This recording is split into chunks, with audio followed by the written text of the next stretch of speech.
నమస్తే, welcome to it's UTV devotional. నేను మీ నందు. ఇవాళ మనతో పాటు స్టూడియోలో ప్రముఖ ఆధ్యాత్మికవేత్త జయేష్ శాస్త్రి గారు ఉన్నారు. మరి గురువు గారితో మాట్లాడి ఆగస్టు మాసంలో 1 to 15 వరకు ఏ రాశుల వాళ్ళకి ఎలా ఉంటుంది అనేది గురువు గారిని అడిగి తెలుసుకుందాం. నమస్తే గురుజీ. నమస్కారం. గురువుగారు, ఆగస్టు మాసంలో మన ద్వాదశ రాశుల వారికి ఏ విధంగా ఉండబోతుంది అనేది మనం మాట్లాడుకుందాము. ముందుగా మేషరాశి వారికి ఏ విధంగా ఉండబోతుంది? శ్రీ గురుభ్యో నమః.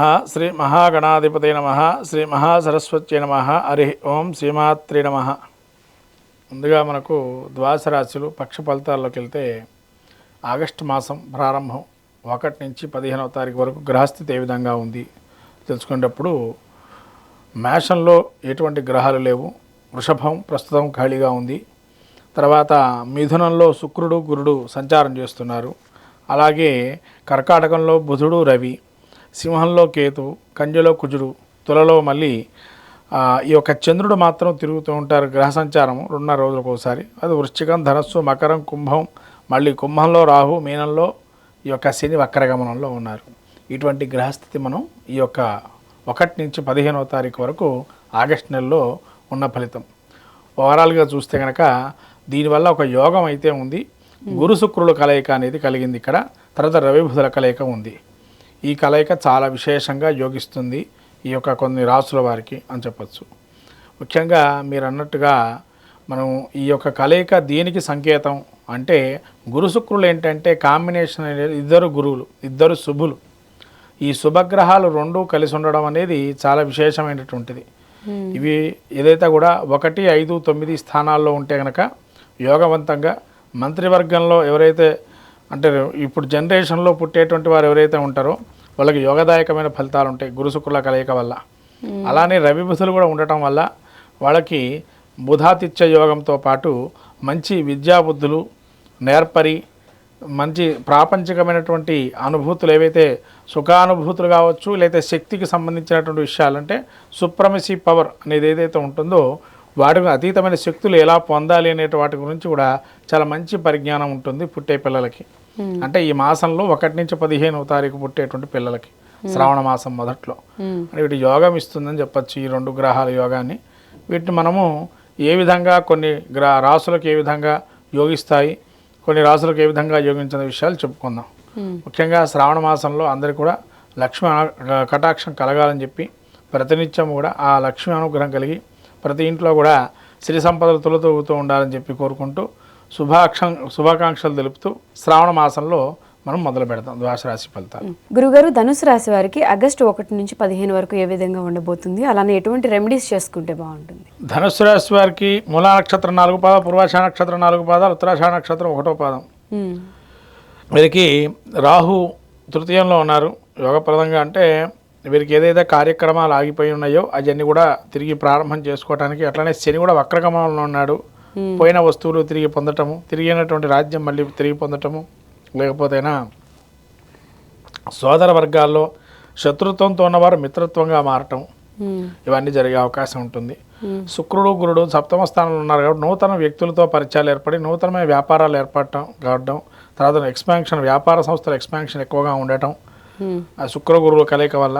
తర్వాత నూతన స్త్రీలు కానీ పురుషులు కానీ సజ్జన సాంగత్యం కానీ క్షేత్ర దర్శనాలు కానీ యజ్ఞాది కృతువులు కానీ ఇవన్నీ ఎక్కువగా చేసే అవకాశం ఉంటుంది.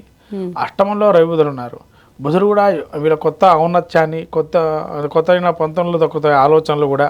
ఏదైనా వ్యాపారంలో మొదలుపెట్టేటప్పుడు ఎవరికి ఆలోచుకున్న ఆలోచనల ద్వారా కొంత ముందరకు వెళ్ళటం వ్యాపార పరంగా గాను. అట్లనే రవి కూడా అష్టమంలో ఉన్నాడు. రవి అష్టమంలో మాత్రం కొద్ద ఇబ్బంది కలిగేది, కొద్ది అనారోగ్యం. ఎందుకంటే సమయానికి భోజనం చేయకపోవటం మనం, లేదా సమయానికి వీళ్ళు ఒక బాగా స్ట్రెస్ పెట్టి మైగ్రేన్ లాగా ఒక పక్క నుంచి రావటం, అంటే ఆరోగ్యాన్ని మాత్రం చూసుకోవాలి. తర్వాత 10లో కూర్చున్నాడు. 10లో కూర్చున్నాడు కాడు మీరు కోపం ఎక్కడ చూపించారో అక్కడ చూపించారు. ప్రతి చోట కోపం చూపించారనుకోండి, మీకు వచ్చేటువంటి అంశాలు, మీకు వచ్చే ఫలితాంశాలు, శుభమైన అంశాలు కూడా అశుభంగా మారుతాయి. ఎందుకంటున్నా అంటే కుజుడు యొక్క దృష్టి జన్మరాశి మీద ఉంది. అంటే ఎక్స్పాన్షన్ చేస్తున్నారు. అంటే జనరల్గా ఏంటంటే వ్యాపారం ఎక్స్పాన్షన్ అయినప్పుడు ఏమైంది అంటే పరపతి పెరిగే అవకాశంగా స్థితి పెరగడం అవకాశం ఉంటుంది. స్థితి పెరిగితే ఏం పెరుగుతుంది? అహంకారం పెరుగుతుంది. సహజంగా చెప్పాలంటే అహంకారం పెరుగుతున్నప్పుడు ఏమవుతుంది? నేను రాజును, నేను ఏది చెప్తే నడుస్తుంది అనుకుంటారు. కానీ అక్కడ మనం రాజే సేవకుడుగా ఉండడం అనేది మంచిది. ఎందుకంటే ఎక్స్పాన్షన్ జరుగుతుంది.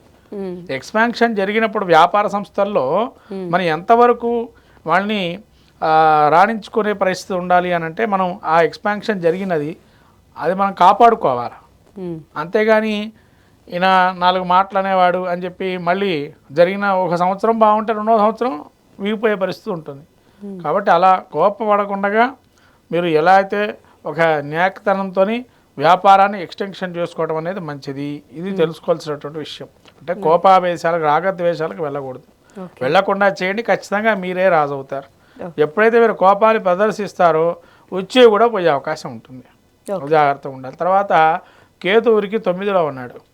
9లో కేతు ఉన్నాడు కాబట్టి కొంత తండ్రికి అనారోగ్యం కానీ ఇబ్బందులు వచ్చే అవకాశం ఉంటుంది. కాబట్టి ఆకస్మికమైన అనారోగ్యం, కాబట్టి జాగ్రత్తగా ఉండాలి. ఏదైనా ప్రముఖ క్షేత్రాల్లో వెళ్ళి ప్రముఖమైన గురువులతోని ఆశీర్వచనాలు తీసుకునే అవకాశం కూడా ఉంటుంది. అటువంటి ఆశీర్వచనాలు వీళ్ళకి చాలా అత్యవసరం ఇప్పుడు. కాబట్టి అటువంటి పరిస్థితి చాలా యోగదాయకంగా ఉంది. మొత్తం మీద ధనుసు రాశి వారికి 1 నుంచి 15వ తారీఖు వరకు యోగప్రదంగా ఉంది. ఎటువంటి మంచి ఫలితాలే ఉన్నాయని చెప్పచ్చు. ఒక్కటే అశుభ ఫలితం ఏంటంటే కోపాన్ని దిగమింగుకోవటం ప్రత్యేకంగా చేయాల్సిన పరిస్థితి.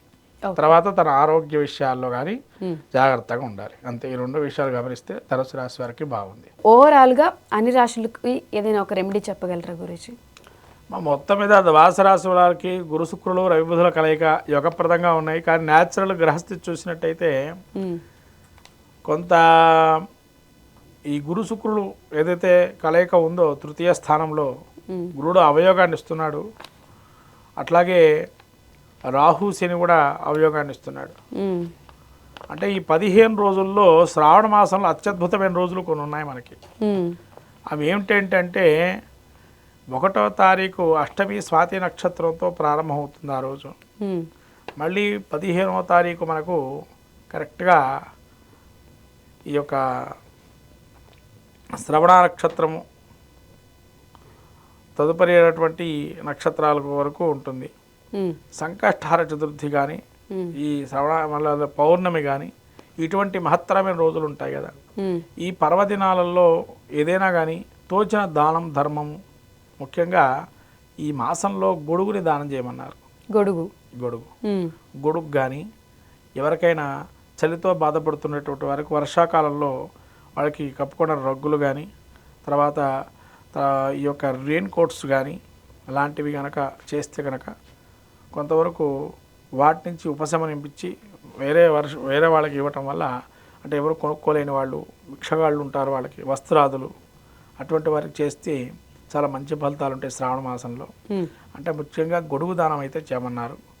గొడుగు కనుక దానం చేస్తే, అంటే వర్షాకాలం కాబట్టి గొడుగు దానం చేస్తే కనుక విష్ణుమూర్తి ప్రీతి త్రివిక్రముడు అనుగ్రహం కలుగుతుందని చెప్పారు. ఇది ధర్మశాస్త్రంలో చెప్పబడింది.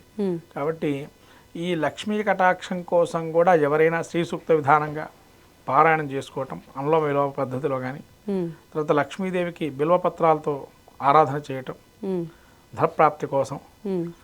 అలానే మనకున్న నెగిటివ్ ఎనర్జీ పోవటానికి ఏం చేస్తే బాగుంటుందంటే బిల్వపత్రి చెట్టు ఏదైతే ఉంటుందో ఆ చెట్టుకి కింద కూర్చొని మహాలక్ష్మి ఆరాధన చేయటం వల్ల మంచి ఫలితాలు ఉంటాయి.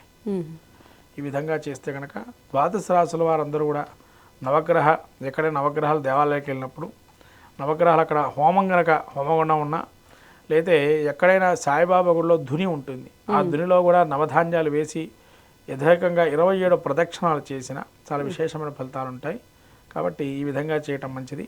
రాబోయే హయగ్రీవ జయంతి చిన్నపిల్లలకు ముఖ్యంగా చెప్పాల్సిన విషయం ఏంటంటే, విద్యార్థులుగా ఉండేటువంటి వారికి హయగ్రీవ జయంతి రోజున ఎక్కడ దేవాలయాల్లో వైష్ణవ దేవాలయాల్లో హయగ్రీవ స్వామి ఉంటే కనుక అక్కడ వెళ్ళి స్వామివారి యొక్క హోమం కానీ చేస్తే అక్కడ వెళ్ళడం మంచిది. సరస్వతి లేహ్యాన్ని ఎవరైనా అవకాశం ఉంటే ఆయుర్వేదిక్ మెడిసిన్ తీసుకునేటువంటి వారు ఎవరు ఉంటారో ఆయుర్వేద లేఖ్యాన్ని స్వామికి సమర్పణ చేసి అది తీసుకోవటం వల్ల కూడా ఆ స్వామి అనుగ్రహం వల్ల మందబుద్ధినిచ్చి విద్యార్థులు మంచి దశలో ఉంటారు అని చెప్పచ్చు. ఓకే గురుజీ, ధన్యవాదాలు.